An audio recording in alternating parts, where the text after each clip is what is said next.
দুর্যোগ পরিস্থিতিতে পানি বিশুদ্ধ করার সবচেয়ে সহজ এবং নির্ভরযোগ্য উপায় হচ্ছে পানি বিশুদ্ধীকরণ ট্যাবলেট বা ওয়াটার পিউরিফিকেশন ট্যাবলেট। দেশ বিদেশের যে কোনো দুর্যোগে অথবা বন্যার সময় এই ট্যাবলেটগুলো ব্যবহার করেই পানি বিশুদ্ধ করার ব্যবস্থা করা হয়। কিন্তু এখানে একটা গুরুত্বপূর্ণ কথা আছে, বন্যার পানি সাধারণত অত্যন্ত ঘোলা হয়। এই ট্যাবলেটগুলো কিন্তু ঘোলা ময়লা পানিতে ঠিকমতো কাজ করতে পারে না। কাজেই এসব ট্যাবলেট ব্যবহার করার আগে অবশ্যই পানিকে পরিষ্কার করে নিতে হবে। আমরা এর মধ্যে মাঠ থেকে খবর পেয়েছি অনেকে ঘোলা ময়লা পানির মধ্যে সরাসরি ট্যাবলেটটা দিয়ে দিচ্ছেন। এর ফলে কিন্তু পানি নিরাপদ হবে না। আগে পানি থেকে ময়লা সরিয়ে তারপর সেই ট্যাবলেটটা যোগ করতে হবে। তাহলে ঘোলা পানি থেকে ময়লা সরানোর বা পরিষ্কার করার উপায় কি? খুব সহজ। বাজারে ফিটকিরি বলে একটা জিনিস কিনতে পাওয়া যায়। সেই ফিটকিরি গুঁড়ো করে এই ঘোলা পানির মধ্যে মিশিয়ে নিতে হবে। একদম সামান্য, প্রতি লিটার পানিতে 1 চিমটি ফিটকিরির গুঁড়ো দিলেই হবে।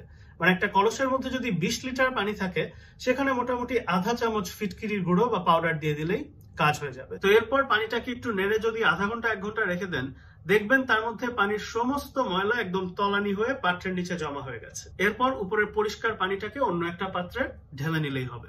ধরেন কথার কথা আপনার হাতে ফিটকিরি নেই অথবা পানিটা অত বেশি ঘোলা নয়, সেক্ষেত্রে কি করবেন?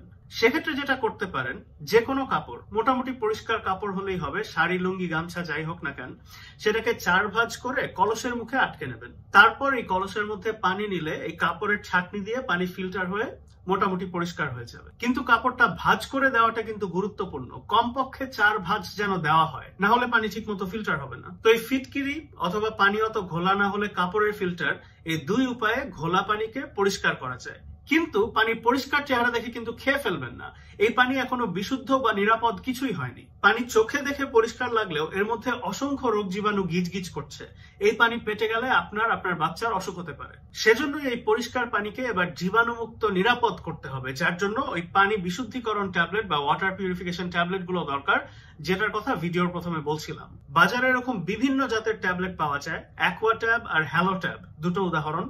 কতখানি পানিতে কয়টা ট্যাবলেট যোগ করতে হয় সেটা হচ্ছে প্যাকেটের গায়ে লেখা থাকে। যেমন এই 33 মিলিগ্রাম অ্যাকোয়াট্যাব ট্যাবলেটের ক্ষেত্রে 5 লিটারে একটা ট্যাবলেট দিতে হয়। তার মানে একটা কলসের মধ্যে যদি 20 লিটার পানি থাকে, সেখানে 4টা অ্যাকোয়াট্যাব ট্যাবলেট যোগ করতে হবে। অর্থাৎ 26 টাকার 1 পাতা ট্যাবলেট দিয়ে এই প্রক্রিয়ায় 50 লিটার পানি বিশুদ্ধ করা সম্ভব। তো এই ট্যাবলেট পানিতে যোগ করার পর আধা ঘন্টা অপেক্ষা করবেন। মানে ওষুধটাকে তো কাজ করার একটু সময় দিতে হবে। এই সময়ের মধ্যে এই ট্যাবলেট পানিতে গলে গিয়ে যত রোগ জীবাণু আছে সব মেরে সাফ করে ফেলবে। এরপর এই পানি খেলে ইনশাল্লাহ কোনো সমস্যা হবে না। একমাত্র সমস্যা হচ্ছে এই পানিতে একটু গন্ধ থাকতে পারে, কিন্তু এটা ভয়ের কোনো কারণ নেই এবং এখানে অন্য কোনো পার্শ্ব প্রতিক্রিয়া বা সাইড এফেক্টেরও কোনো ভয় নেই। মনে রাখবেন, এই ট্যাবলেট গুলো কিন্তু নতুন ওষুধ না। দেশ বিদেশের যত রকম দুর্যোগ হয়, আমাদের দেশে এর আগে যত বন্যা, সাইক্লোন, রোহিঙ্গা শরণার্থী শিবির, সব রকম দুর্যোগে এই ট্যাবলেট গুলো গণহারে ব্যবহৃত হয়েছে। আপনারা ইনশাল্লাহ নিশ্চিন্তে এই ট্যাবলেট গুলো ব্যবহার করে পানি বিশুদ্ধ করতে পারবেন এবং নিজে এবং আপনার বাচ্চাকে খাওয়াতে পারবেন। কথার কথা মনে করেন আপনার হাতে ট্যাবলেট নেই, বাজারে স্টক শেষ বা কোনো কারণে পাওয়া যাচ্ছে না, তাহলে কি করবেন? এরকম ট্যাবলেটের অভাবে ব্লিচিং পাউডার দিয়েও পানি বিশুদ্ধ করা যায়। 1 লিটার পানিতে 1 চিমটি ব্লিচিং পাউডার দিয়ে আধা ঘন্টা রেখে দিলেই হবে। তারপর আপনি পানিটা খেয়ে ফেলতে পারবেন। এটাই হচ্ছে পানি বিশুদ্ধ করার সবচেয়ে সহজ উপায়। আপনারা যারা ত্রাণ কর্মকাণ্ডের সাথে জড়িত আছেন, আমি আপনাদের অনুরোধ করব, অন্যান্য ত্রাণ সামগ্রীর পাশাপাশি যথেষ্ট পরিমাণে পানি বিশুদ্ধীকরণ ট্যাবলেটও রাখার ব্যবস্থা করবেন, সাথে ফিটকিরি এবং প্রয়োজনে ব্লিচিং পাউডারও। একই সাথে আপনারা স্থানীয়দের শিখিয়ে দেবেন কিভাবে এই প্রক্রিয়ায় পানি বিশুদ্ধ করে খেতে হয়। তো চলুন এবার সংক্ষেপে পুরো জিনিসটা একবার ঝালাই করি। পানি যদি বেশি ঘোলা হয়, তাহলে ফিটকিরি গুঁড়ো করে প্রতি লিটারে 1 চিমটি ফিটকিরি মিশিয়ে কিছুক্ষণ রেখে দেবেন। আধা ঘন্টা 1 ঘন্টার মধ্যে ময়লা নিচে থিতিয়ে পড়লে উপরের পরিষ্কার পানিটা আরেকটা পাত্রে নিয়ে নেবেন। যদি পানি অত বেশি ঘোলা না হয় অথবা হাতের কাছে ফিটকিরি না থাকে, তাহলে একটা কাপড় 4 ভাঁজ করে সেটা দিয়ে পানিকে ছেঁকে বা ফিল্টার করে পরিষ্কার করে নিতে পারেন। এভাবে পানি একবার পরিষ্কার হয়ে গেলে সেখানে ওই পানি বিশুদ্ধীকরণ ট্যাবলেট গুলো যোগ করবেন। প্যাকেটে যে কয়টা লেখা আছে সে কয়টা।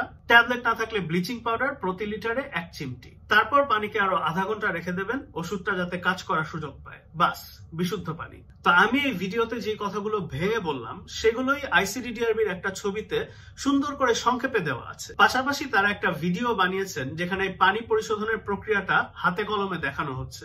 যারা ত্রাণ কর্মকাণ্ডের সাথে জড়িত আছেন, আশা করি এই ছবি এবং ভিডিও দেখে নেবেন।